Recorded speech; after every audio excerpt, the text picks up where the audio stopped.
Manchuria అయితే చేస్తున్నాను. చూడండి, ఒక ఫ్రెష్ క్యాలీఫ్లవర్ అయితే తెచ్చుకున్నాను మార్కెట్ నుంచి. దీన్ని శుభ్రంగా కడిగి వేడి నీళ్ళు వేయాలన్నమాట. ఏదైనా పురుగులు ఏదైనా ఉంటే పోతాయన్నమాట. శుభ్రంగా కట్ చేసుకొని వీటిని చిన్న చిన్న పీసులుగా చేసుకొని మనము గోబీ మంచూరియా అయితే తయారు చేస్తాం అనమాట. ఏ విధంగా చేస్తానని మీకు చూపిస్తాను అనమాట. చూడండి, క్యాలీఫ్లవర్ని అయితే మనం ఈ విధంగా కట్ చేసుకున్నాము.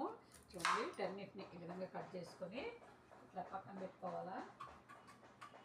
వీటన్నిటిని ఈ విధంగా చిన్న చిన్న పీసులుగా ఈ విధంగా చేసుకోవాలన్నమాట. చేతితోనే వస్తాయి బాగా ఇవి. వీటిని వేడి నీళ్ళు అయితే వేయాలన్నమాట. ఏదన్నా డస్ట్ ఉంటే పోతుంది అనమాట. చూడండి, ఈ విధంగా పురుగులు ఏదన్నా ఉంటే సన్న పురుగులు ఉంటాయన్నమాట, వీటిల్లో పోతాయి అన్నమాట. వేడి నీళ్ళు వేస్తే బయటకు వస్తాయి అన్నమాట. చూడండి, చక్కగా ఉంది క్యాలీఫ్లవర్ అయితే. చూస్తుంటే అయితే కట్ చేసుకున్నాము. చూడండి, ఈ విధంగా సన్న పీసులు అయితే చేయాలన్నమాట. చూడండి, ఈ విధంగా సన్న పీసుల్లా కట్ చేసుకోవాలన్నమాట. ఇవి చేసుకొని కాసేపు తర్వాత మళ్ళీ ఏం చేయాలంటే వేడి నీళ్ళు వేయాలన్నమాట. ఫస్ట్ కరివేపాకు, పచ్చిమిర్చి, అల్లం వెల్లుల్లి paste 1 table spoon, cornflour 1 2 table స్పూన్లు, కారం 1 2 టేబుల్ స్పూన్లు, గరం మసాలా 1 టేబుల్ స్పూను, ధనియాల పౌడరు 1 2 టేబుల్ స్పూన్లు, గరం మసాలా 1 టేబుల్ స్పూను, మైదా పిండి కొంచెం, బియ్యం పిండి కొంచెం, శనగపిండి.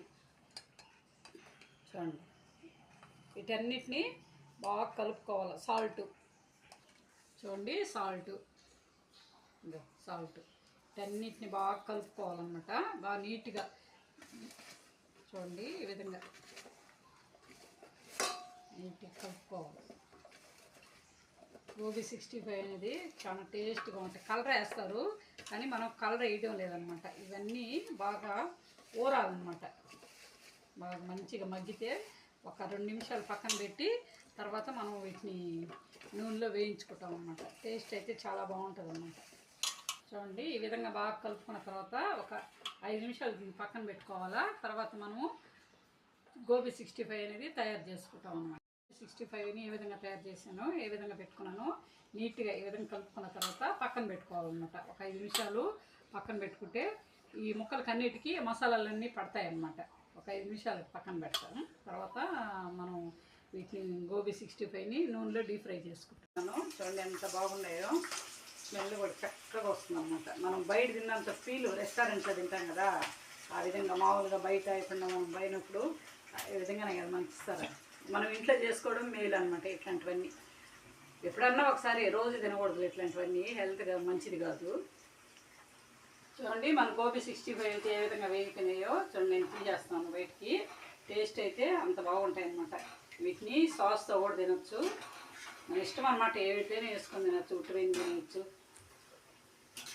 చూడండి, చక్కగా వేగిపోయినాయి. ఆయిల్ అనేది మనం టిష్యూ పేపర్లకు వేసుకుంటే ఆయిల్ అనేది అబ్జర్వ్ చేసేస్తుంది అన్నమాట. అందులో ఇవైతే రెడీ అయిపోయింది. చూసారా, మన గోబీ 65 అయితే రెడీ అయిపోయింది. దీన్ని మనం సాస్తో కానీ ఒట్టిదైనా కానీ తినచ్చు. టేస్ట్ అయితే చాలా బాగుందన్నమాట. సాస్ కూడా వేసుకొని తినచ్చు. ఇప్పుడు నేను మీకు సాస్ వేసుకొని తిని చూపిస్తాను. సాస్ అయితే వేస్తున్నాను. చూడండి, ఈ విధంగా మా మనవాడికి సాస్ అయితే వేస్తున్నాను అనమాట. మనం బయట ఏ విధంగా తింటామో బయట కంటే కూడా బాగా ఇంట్లో చేసుకున్నదే బాగుంటుంది అనమాట. చూడండి, సాస్ అయితే ఎక్కువ పిల్లలకు కాబట్టి కొంచెం. చూడండి, దీంతో ఇట్లా తీసుకొని తింటే టేస్ట్ అయితే చాలా బాగుంటుంది అనమాట. తింటున్నాను నేను. టేస్ట్ సూపర్గా ఉందండి. మీరు కూడా ఈ విధంగా చేసుకోండి. 65 గోబీ 65 ఈ విధంగా చేసుకోండి. ఒక లైక్ ఇవ్వండి, సబ్స్క్రైబ్ చేసుకోండి.